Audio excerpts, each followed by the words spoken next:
내가 없는 당신에게 10번째 에피소드를 시작합니다. 벌써 10번째가 되었습니다. 그 말은 10주가 되었다는 이야기인데요. 혹시 구독자시라면 10주 동안 함께 해주셔서 감사합니다. 그리고 혹시 오늘 에피소드가 처음이시라면 환영합니다. 저희는 진짜 나를 찾아서 떠난 여정을 하는 사람들과 함께 소소한 이야기들을 나누는 팟캐스트입니다. 오늘은 어떤 일이 나의 일이고 또 어떤 일이 나의 일이 아닌가에 대해서 얘기해 보려고 하는데요. 저를 포함해서 내가 없는 당신들의 공통점 중에 하나는 자신의 인생이 남의 일들로 가득 차 있다는 겁니다. 여러분도 그런 경험 하셨을 수도 있는데요. 어느 날 문득 돌아보면 나의 인생이 다른 사람들의 것들로 가득 차 있을 때 나는 어딨지? 이런 생각이 들곤 하죠. 부모가 원했던 꿈과 소망, 혹은 돈 벌어야 되니까 돈이 이유가 돼서 나를 끌고 가는 쳇바퀴, 또는 배우자의 행복한 삶을 위해서 하는 결정들, 혹은 자녀들의 안위를 위해 하고 있는 수많은 일들, 주변 사람들을 위한 배려들, 혹시 이런 것들 속에 파묻혀서 오늘을 시작하시지는 않으셨나요? 아니면 사실은 이런 것들에 파묻혀 있긴 한데 내가 지금 그런 상태인지도 모르고 있는 것은 아닐까요? 오늘은 그런 이야기를 해보려고 해요. 다른 사람의 일들에 파묻혀 있는 나를 마주하는 이야기요. 우리가 내가 없는 당신이 된 것은 그렇게 배워서 그래요. 남을 먼저 생각해야 된다. 나만 생각하면 안 된다. 특별히 공동체를 중시하는 동양 문화권, 게다가 위계와 관계를 매우 중시했던 유교 문화를 배경으로 한 문화권에서는 이런 가르침들이 많습니다. 부모에게 어떻게 해야 하는지, 윗사람에게 어떻게 해야 되는지, 선배에게 어떻게 해야 되는지, 효, 공경, 배려, 존중, 이런 얘기는 참 우리에게 익숙한 이야기지요. 어릴 때부터 어떤 자세로 그 사람들을 대해야 되는지 참 많이 배워왔습니다. 그런데 그러는 동안 너무 남만 생각해서 나를 생각하는 방법을 잊어버린 것은 아닐까요?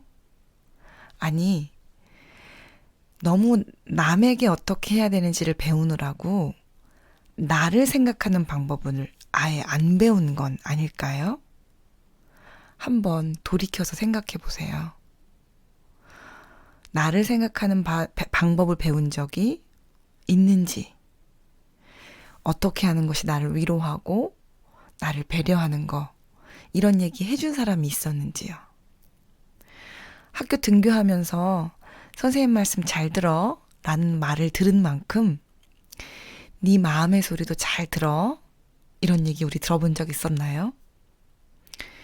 부모에게 효도해야 한다는 말 여기저기서 많이 들었는데 어버이날은 이렇게 챙겨야 되고 생신은 이렇게 챙겨야 되고, 이런 말 들은 만큼 나를 위하는 법은 어떻게 하는 거고 나를 축하하는 법은 어떻게 하는 거라고 듣고 배웠던 적이 있었나요? 자녀를 이렇게 사랑해야 된다. 여기저기서 이런 얘기가 정말 많이 나오는데 그런 만큼 나의 소리를 듣는 방법, 우는 나를 위로하는 방법, 우리 배운 적이 있었나요? 그러니까 우리가 남들의 생일은 잘 챙겨줘도 막상 내 생일은 어떻게 축하해야 할지 생각하라고 하면 이상하고 쑥스러운 사람이 돼버린 거예요. 남들이 뭔가 도움이 필요한 일이 생겨서 도와줘 라고 말하면 어서 나서서 도와주지만 막상 내가 어떤 도움이 필요한 상황이 생기면 절대 말 못하고 혼자 어떻게 해서든 해보려고 끙끙 앓거나 그러다가 그런 일들이 잘 해결되지 못하면 난 왜 이럴까? 왜 이런 일도 해결 못할까? 하고 자책하는 사람이 돼버리는 건 아닐까요? 이렇게 오래 남을 먼저 생각하는 것, 아니, 남만 먼저 생각하는 것이 너무 당연해지면 남을 생각하는 게 나를 생각하는 거지 라고 착각을 하게 되는 것 같아요. 이런 얘기 많이 들어보셨을 텐데, 다른 사람이 편안해야 너도 편안한 거야. 아내가 행복해야 남편이 나도 좋은 거야. 남편이 건강해야 아내도 좋은 거야. 배우자나 자녀나 부모의 평안이 나의 평안인 거야. 그런데 사실 우리는 각각 다른 사람이고, 때때로 어떤 사람이 평안하거나 좋게 느끼는 걸 나는 그렇지 않게 느끼거나 혹은 그 일들이 나를 힘들게 할 수도 있는데 말이에요. 그런데 사실 이렇게 남을 배려하고 남만 생각하는 상황에서 오래 살다 보면 나를 힘들게 할지라도 마땅히 남을 위해 그 일을 해야 한다고 느끼면서 사느라고 어떤 일이 나를 힘들게 하는지, 어떤 일이 나를 괴롭게 하는지 인식하지 못할 때가 많이 있습니다. 그러고 보면 어떤 게 나를 위한 거고 어떤 게 남을 위한 건지 잘 구분하지 못하게 돼버린 것 같아요.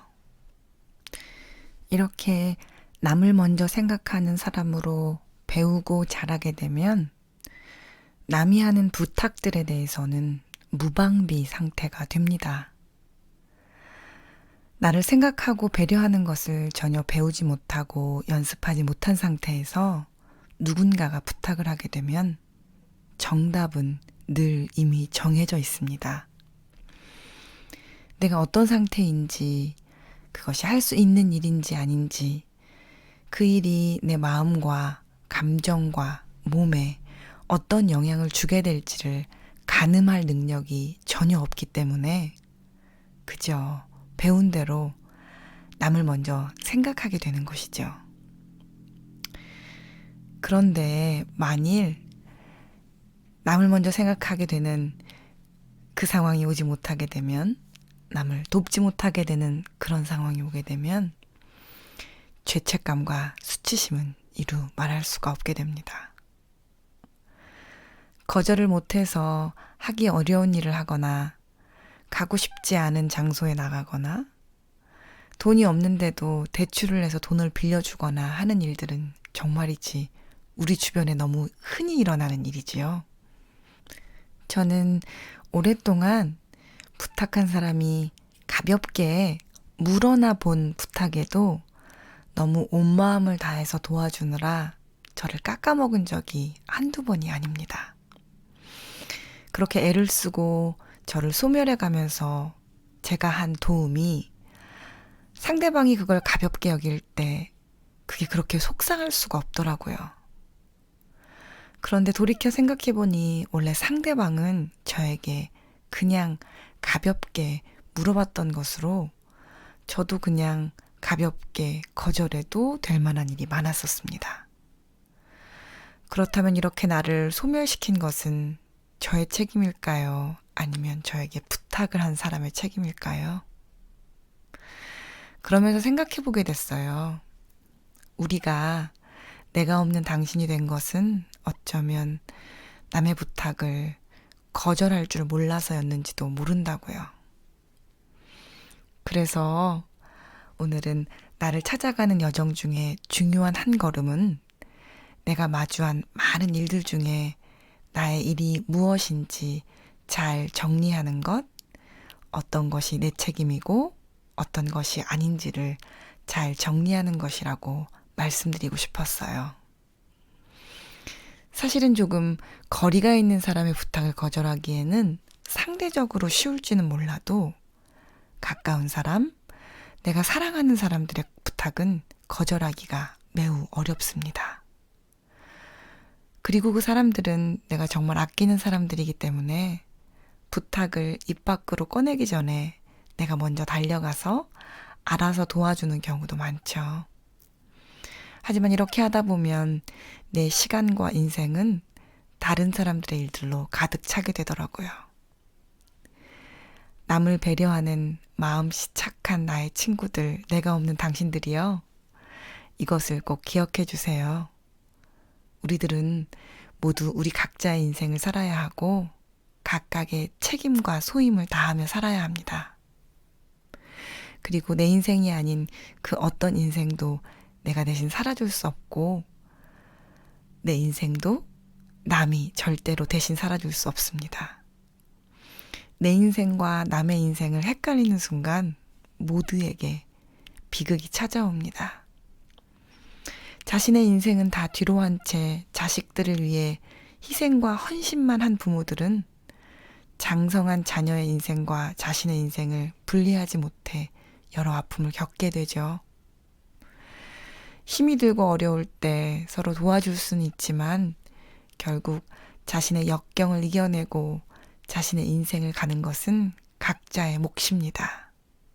제가 좋아하는 한 임상심리학 박사는 우리는 다른 사람의 마음과 행동을 컨트롤할 수도 없고 변화시킬 수도 없으며 또한 다른 사람의 어떤 것도 책임질 수 없다는 것을 반드시 배워야 한다고 말했습니다. 특별히 감정에서 그러한데요. 서로에 대해 지지해 줄 수는 있지만 다른 사람의 감정을 해결하거나 가라앉히거나 다스리는 것이 불가능한 일이라는 것을 알아야만 한다고 말했습니다. 마음씨가 착하고 남을 우선적으로 배려하도록 배우고 자란 우리들은 우리 주변에 누군가 어려운 일이 있거나 마음이 어려우면 나서서 도와주려고 하고 해결해주고 싶은 마음이 솟아오릅니다. 그래서 우리가 할 수 있는 모든 능력을 총동원해서 전화하거나 문자하거나 대화하려고 하거나 맛있는 것을 사주거나 선물을 하거나 정말 노력을 많이 하죠. 하지만 아주 냉정하게 말하면 요청하지 않은 도움은 상대방에게 큰 도움이 되지 않는다는 것을 우리는 알아야 합니다. 또 도움을 부탁했더라도 우리가 할 수 있는 것은 함께 그 시간을 지나주는 것 외에 별로 없습니다. 왜냐하면 각자의 인생은 결국 각자의 몫이니까요.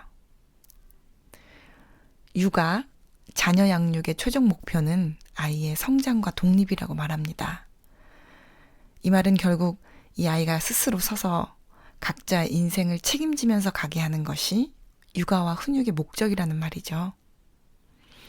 그런 관점에서 본다면 아이가 당면하는 어려움에 대해서 무조건 개입해서 그 문제를 해결해 주는 것은 결국 아이의 자립에는 큰 도움이 되지는 않을 겁니다. 제 지인 중에는 마음이 여려서 친구들과 함께 놀고 나면 집에 와서 우는 딸을 둔 친구가 있습니다. 아이가 집에 와서 이 친구가 이렇게 해서 속상하다, 저 친구가 때렸다 말하면 정말 마음이 속상하죠. 하지만 그럴 때마다 엄마 아빠가 나서서 친구들에게 이렇게 하지 마라, 저렇게 해줘라 라고 말한다고 상상해 보세요. 그런 액션을 취하게 되는 순간에는 일시적으로 이 아이와 부모의 마음이 나아질 수는 있겠으나 결국 이 아이는 관계 안에서 갈등을 만났을 때 스스로 마주하고 해결해 나가는 능력은 키울 수가 없을 거예요.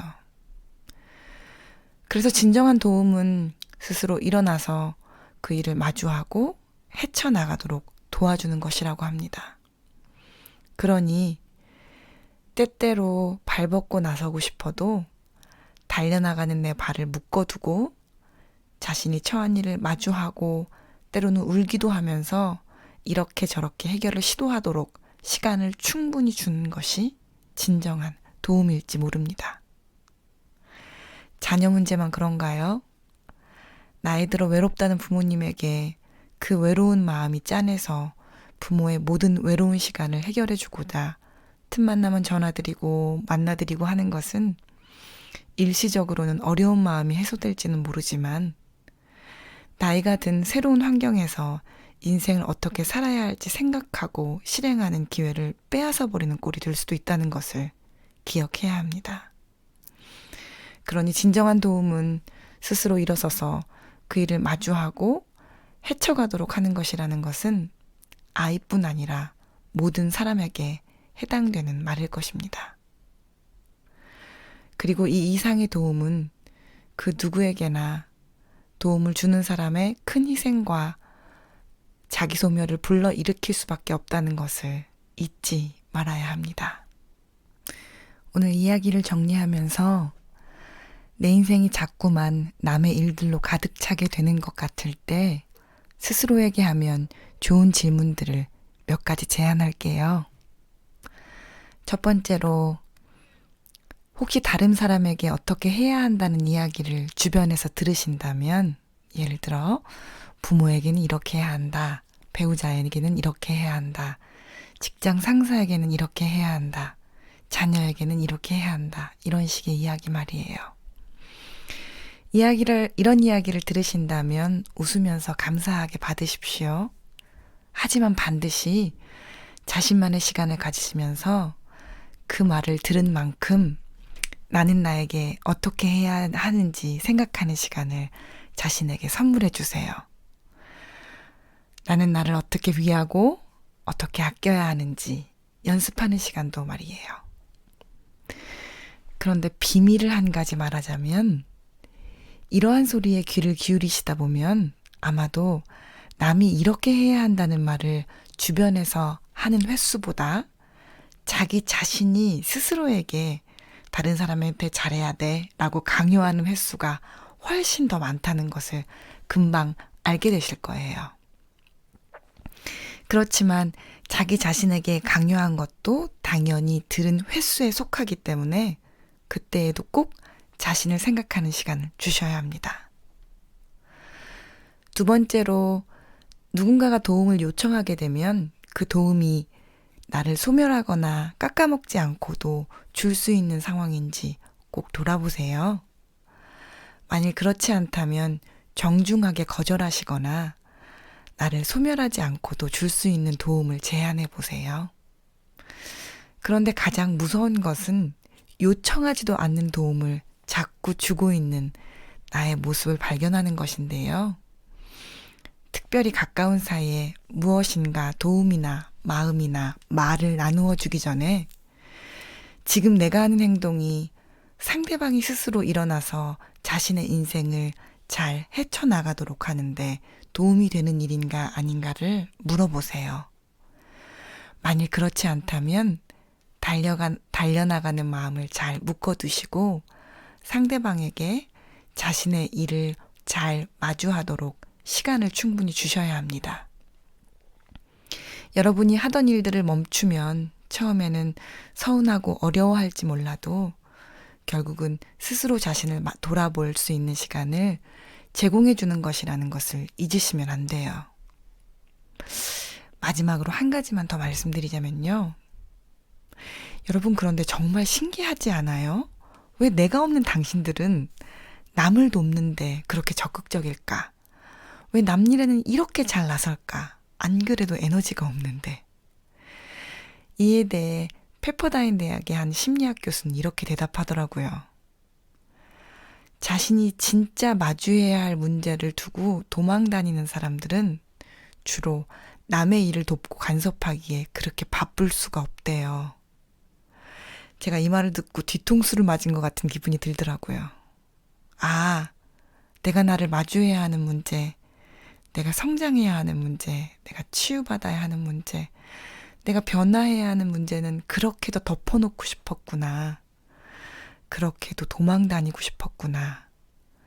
그래서 그렇게 부모님 일에, 배우자의 일에, 자녀의 일에, 하다못해 사돈팔촌들의 일까지 그렇게 배려하고 돕고 나서고 싶었구나. 사실 받아들이기가 쉽진 않았지만 이 일을 계기로 저에게 하는 질문이 또 하나 생겼습니다. 남을 향해 내 발이 달려나갈 때 지금 나는 어떤 문제로부터 도망치는 중인가 하는 것이지요. 오늘 제가 제안드린 3가지 질문 다시 한번 읊어드릴게요. 첫 번째, 여러분은 남에게 잘해야 한다고 생각하는 만큼 나에게 잘하는 법을 배우고 계세요? 두 번째, 지금 여러분이 주려고 하는 그 도움이 상대방에게 스스로 일어나서 자신의 인생을 헤쳐나가는데 도움이 되는 일인가요? 상대방에게 그 일을 마주하도록 할 시간을 주시고 계신가요? 마지막으로 혹시 그런데도 마음이 막 달려나간다면 혹시 지금 여러분은 여러분의 어떤 문제로부터 도망치는 중이신가요? 우리 어떤 일이 나의 일이고 어떤 일이 다른 사람의 일인지, 어떤 일이 내 책임이고 어떤 일이 아닌지 잘 생각해 보도록 해요. 그럼 한 주 동안 잘 지내세요. 우리는 다음 주에 또 만나요.